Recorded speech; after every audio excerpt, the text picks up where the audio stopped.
ಸಮಸ್ತ ಎಲ್ಲ ನನ್ನ ಕನ್ನಡ ಬಂಧುಗಳಿಗೆ ಕನ್ನಡಿಗರ ಸ್ವಾಭಿಮಾನದ ಪಕ್ಷ ಕನ್ನಡ ದೇಶದ ಪಕ್ಷದ ವತಿಯಿಂದ ಶರಣಾರ್ಥಿಗಳು.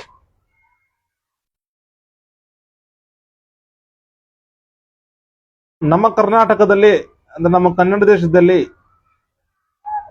ಹೊರಗಿನವರು ಪರಭಾಷಿಕರು, ವಿಶೇಷವಾಗಿ ಪಂಜಾಬಿಯವರಾಗಿರ್ಬೋದು ಅಥವಾ ಹಿಂದಿಯವರಾಗಿರ್ಬೋದು, ಇವರು ವ್ಯಾಪಾರದ ಸೋಗಿನಲ್ಲಿ ಎಲ್ಲ ಕರ್ನಾಟಕದಲ್ಲಿ ಹೆದ್ದಾರಿಗಳಲ್ಲಾಗಿರ್ಬೋದು, ದಾರಿಗಳಲ್ಲಾಗಿರ್ಬೋದು, ನಗರದಲ್ಲಿ, ಹಳ್ಳಿಗಳಲ್ಲಿ ಸುತ್ತಾಡ್ತಿರ್ತಾರೆ. ಮನೆಗಳಿಗೆ ಅಥವಾ ಯಾವ್ದಾದ್ರು ಔಷಧಿ ಅಂಗಡಿಗಳಿಗೆ ಆಗಿರ್ಬೋದು, ಅಂಗಡಿಗಳಿಗಾಗಿ ನುಗ್ತಾ ಇರ್ತಾರೆ. ನುಗ್ಗಿ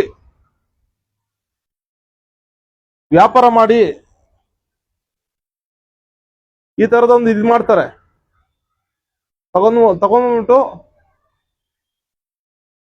ತಗೊಂಡ್ಬಂದು ಏನ್ ಮಾಡ್ತಾರೆ ಅಂದ್ರೆ ನಮ್ ಕಣ್ಮುಂದೆ ಈ ಗಾಡಿ ಆಗಿರ್ಬೋದು ಮತ್ತೊಂದು ಯಾವ್ದು ಕೊಳೆ ಆಗಿರೋ ಕಡೆ ಏನಾಗ್ಬಿಟ್ಟು ಸಿಂಪರಣೆ ಮಾಡ್ತಾರೆ. ಸಿಂಪರಿಸಿ ಆ ಬಟ್ಟೆ ತಗೊಂಡು ಒರೆಸ್ತಾರೆ.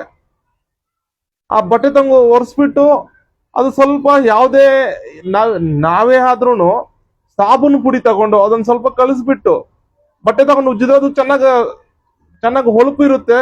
ಮತ್ತೆ ಚೆನ್ನಾಗಿ ಎಂತ ಕೊಲೆ ಇದ್ರೂ ಸ್ವಲ್ಪ ಅದು ಸ್ವಚ್ಛತೆ ಆಗುತ್ತೆ, ಅದು ಚೆನ್ನಾಗಿ ಕಾಣಿಸುತ್ತೆ, ಅದು ಹೊಳಪು ಇರುತ್ತೆ. ಅದೇ ರೀತಿ ಈ ಸಾಬೂನು ಪುಡಿ ಮಿಶ್ರಣ ಮಾಡ್ಬಿಟ್ಟು ಯಾವ್ದೋ ಒಂದು ರಾಸಾಯನಿಕ ಸಾಬೂನು ಪುಡಿ ಮಿಶ್ರಣ ಮಾಡಿ ಈ ತರ ತಗೊಂಡು ಒಂದು ಡಬ್ಬಿಲಿ ಹಾಕಿ ಈ ತರ ಡಬ್ಬಿಯಲ್ಲಿ ಇದ್ ಮಾಡಿ ನಮ್ಗೆ ಆ ಕ್ಷಣದಲ್ಲಿ ಎಲ್ಲ ಒಂದು ಹೋಗೋ ಬರದಲ್ಲಿ ಇರ್ತೀವಿ. ನಾವು ಹೋಗೋ ಬರದಲ್ಲಿ ಇರ್ಬೇಕಾದ್ರೆ ದಾರಿಯಲ್ಲಿ ಅಡ್ಡ ಹಾಕ್ತಾರೆ. ದಾರಿಯಲ್ಲಿ ಅಡ್ಡ ಹಾಕಿ ನಾವ್ ಏನು ಎತ್ತ ಅಂತ ನಿಲ್ಸಕ್ ಪ್ರಯತ್ನ ಮಾಡ್ತೀವಿ, ನಿಲ್ಲಿಸ್ತೀವಿ, ಏನಂತ ಕೇಳ್ತೀವಿ. ಅವಾಗ ಅವರೇ ಇದ್ ಮಾಡಿ ಈ ತರ ಹಿಂಗಂತೂ ಇದ್ ಮಾಡಿ ಒಳಗ್ ಬರುತ್ತೆ, ತುಂಬಾ ಸ್ವಚ್ಛ ಇದಾಗುತ್ತೆ, ಹಾಗೆ ಹೀಗಂತ ಹೇಳ್ಬಿಟ್ಟು ನಮ್ಮ ಕನ್ನಡಿಗರಿಗೆ ಸೀಗೆಕಾಯಿ ಹಾಕ್ತವ್ರೆ. ಅವರು ತಲೆಗೆ ಸೀಗೆಕಾಯಿ ಹಾಕಿ ಒಂದು ಡಬ್ಬಿ 400, 500, 300 ರೂಪಾಯಿ ಅಂತ ಹೇಳ್ಬಿಟ್ಟು ಕಿತ್ಕೊಂತವ್ರೆ. ಒಂಥರ ಇದು ದಾರಿ ಕಳ್ತನ ಅಂತ ಅರ್ಥ. ಇದು ದಯವಿಟ್ಟು ಯಾರಾದ್ರೂ ಈ ರೀತಿ ಯಾರಾದ್ರೂ ಪಂಜಾಬಿಯವರಾಗಿರ್ಬೋದು ಅಥವಾ ಹಿಂದಿಯವರಾಗಿರ್ಬೋದು ಅಥವಾ ಮರಾಠಿಯವರಾಗಿರ್ಬೋದು, ಯಾರಾದ್ರೂ ಪರಭಾಷಿಕರು ಯಾರಾದ್ರೂ ದಾರಿಯಲ್ಲಿ ಅಥವಾ ಮನೆಗಳ ಹತ್ರನೋ ಅಥವಾ ಯಾವ್ದಾದ್ರು ಅಂಗಡಿಗಳ ಹತ್ರನೋ, ಯಾವ್ದು ಔಷಧಿ ಅಂಗಡಿ ಹತ್ರನೋ ಅಥವಾ ಪ್ರಾಥಮಿಕ ಚಿಕಿತ್ಸೆ ಕೇಂದ್ರ ಹತ್ರ ಏನಾದ್ರು ಬಂದು ಈ ತರ ಒಂದು ವ್ಯಾಪಾರ ತಗೊಳ್ಳಿ ಹಂಗಿಂಗಂದ್ರೆ ಕಪಾಲಕ್ ಬಾರಿಸು ಹೊಡೆದು ಓಡಿಸಿ ಅಲ್ಲಿಂದ. ಅವ್ರಿಗೆ ವ್ಯಾಪಾರ ಮಾಡಕ್ ಹೋಗ್ಬೇಡಿ. ಸುಲಿಗೆ ಮಾಡುವ ಒಂದು ತಂತ್ರ ಇದಷ್ಟೇ. ನೀವೇ ಯಾವ್ದೋ ಮಾರ್ಜಕ ಆಗಿರ್ಬೋದು, ಸಾಬೂನ್ ಪುಡಿ ಆಗಿರ್ಬೋದು, ಅದನ್ನ ಸ್ವಲ್ಪ ಕಲಿಸ್ಬಿಟ್ಟು ಏನಾದ್ರು ಕಲಿಸಿ ಬಟ್ಟೆಯಲ್ಲಿ ಒರೆಸಿದ್ರೆ ಹೊಳಪು ಬರುತ್ತೆ, ಅದು ಚೆನ್ನಾಗಿ ಶುದ್ಧ ಆಗುತ್ತೆ ಅದು. ಆದ್ರೆ ಇವರು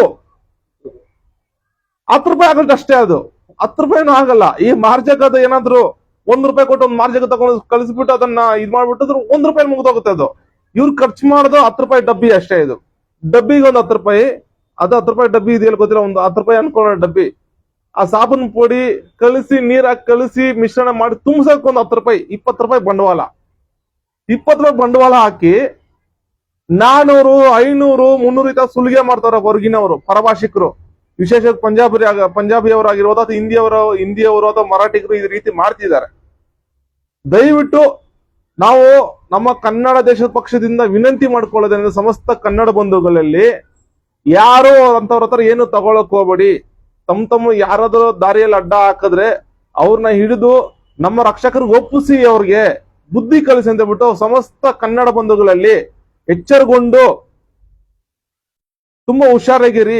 ಭವಿಷ್ಯದಲ್ಲಿ ಇದು ಸುಲಿಗೆ ಆಗ್ತಾ ಇದೆ. ಈಗಾಗಲೇ ಕಳ್ತನ ಮಾಡುವ ಅಪಾಯ ಇದೆ. ಕಳ್ತನ ಮಾಡಬಹುದು, ದರೋಡೆನೂ ಮಾಡಬಹುದು.